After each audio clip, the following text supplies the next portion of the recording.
The image you've created of yourself doesn't reflect your true essence. It's so deeply hidden that you may not even know who you really are, yet it has revealed itself countless times. As Carl Jung said, no one becomes enlightened by imagining figures of light, but rather by making darkness conscious.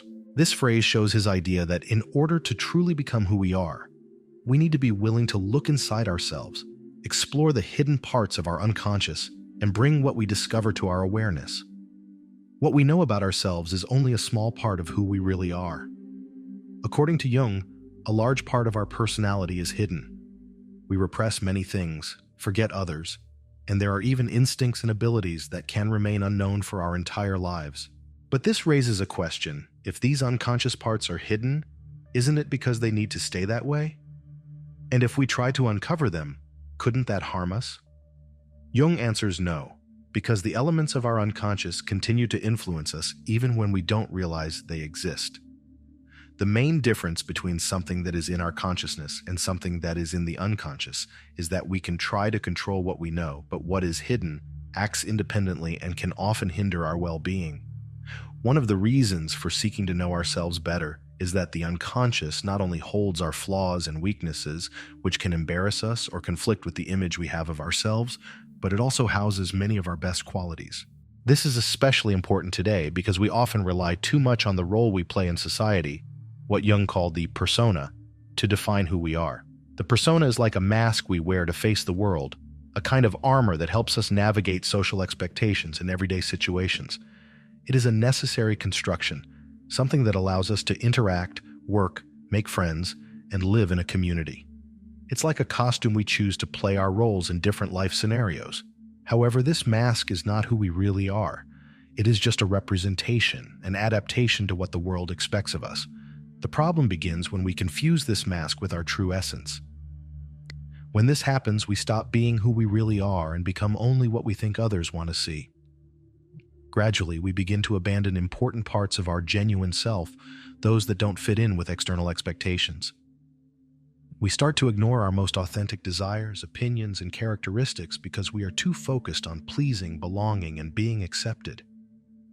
Thus, our true selves become hidden, like a buried treasure, while what we show the world is just a distorted reflection of other people's expectations. In literature, Machado de Assis addresses this theme with great skill in the short story, The Mirror.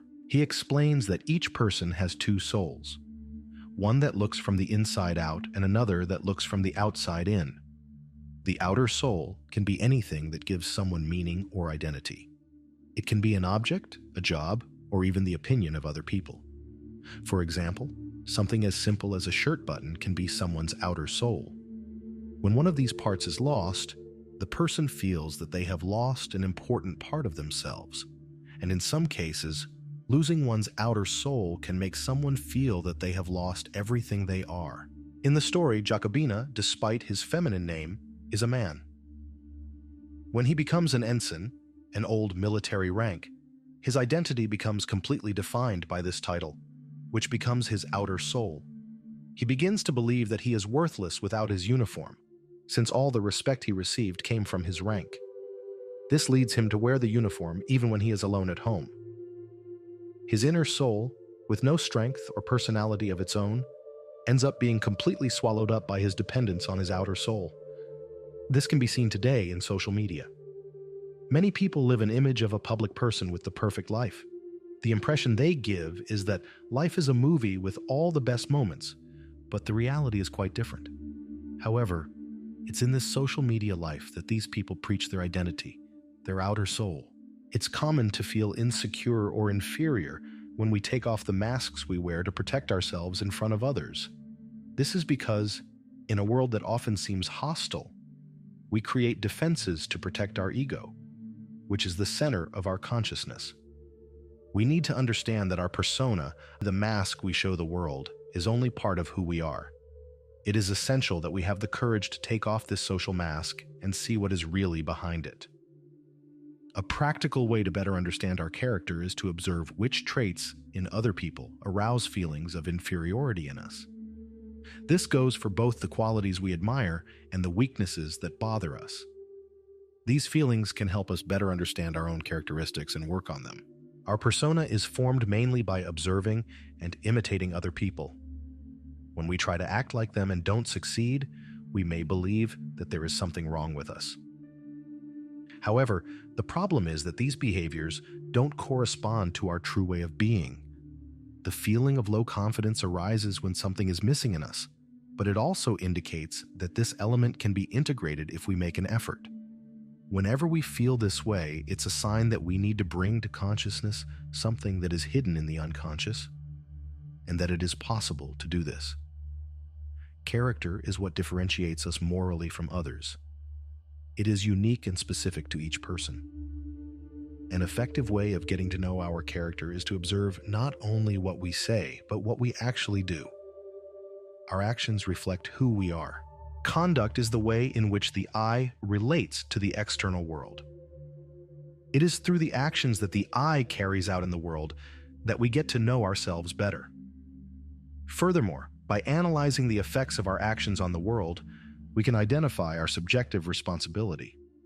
Do these effects bring us feelings of satisfaction or regret? Of duty fulfilled or guilt? Reflecting on these answers helps us to better understand our character. These three components, conduct, the effect of conduct, and subjective responsibility, can help us realize what we need to improve in terms of our character. One of the main elements that defines our character is will. Will is a thoughtful and planned action. When our will is weak, our character is also weakened, which can hinder our actions or even prevent us from acting. Will is often weakened because of parts of our unconscious that we don't face or understand. When we hide or deny our weaknesses, like Jacobina, who exchanged her inner soul for her outer soul, these weaknesses continue to affect us, even if we don't realize it. On the other hand, when we accept these parts of ourselves, we gain some control over them and learn to reduce their impact. Each time we discover a new strength in our character, we open up new possibilities in our lives, and this can greatly improve our day-to-day lives. No impulse we feel inside disappears on its own. It needs to be resolved, either through action or behavior. You know those difficult feelings like envy, hatred, or greed that we try to hide deep down? The ones we're almost ashamed to admit, even to ourselves? Well, pretending they don't exist doesn't make them disappear. On the contrary, they're still there, waiting for an opening to come out, and they often appear in ways we don't even realize. Ignoring these feelings is like sweeping dirt under the carpet. Sooner or later, the accumulation will bother you. When we don't deal with these emotions, they find other ways of manifesting themselves. Sometimes we end up taking it out on others without realizing it. A harsh word, an exaggerated criticism, or even that unwarranted nagging can be signs that we are projecting onto them something that actually comes from within us. Other times, it's the body that screams. Anxiety, constant tiredness, or that feeling of heaviness in the chest can be our body's way of telling us that something isn't right, that we're carrying unresolved emotions. These repressed feelings often act in the unconscious, like an unwanted guest who shows up at the party uninvited. For example, we can project our problems onto other people, like when we feel angry with someone for no clear reason, but deep down, it's reflecting something we don't accept in ourselves. Or maybe this emotional weight turns into unexplained tiredness, a lack of energy that prevents us from enjoying the day. This happens because repressed emotions require energy to keep hidden, draining our strength and leaving us exhausted. The more we recognize and integrate these parts of our character into our consciousness, the closer we get to the ideal of psychological wholeness. Ultimately, Jung believed that true strength of character comes from integrating all these parts of ourselves. When we do this, we gain more control over who we are and our own destiny.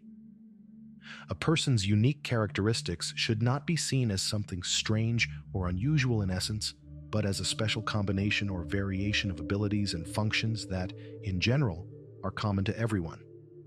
For example, all human faces have a nose and two eyes, but it is the variation in the shape and detail of these elements that creates the individual differences and makes each person unique.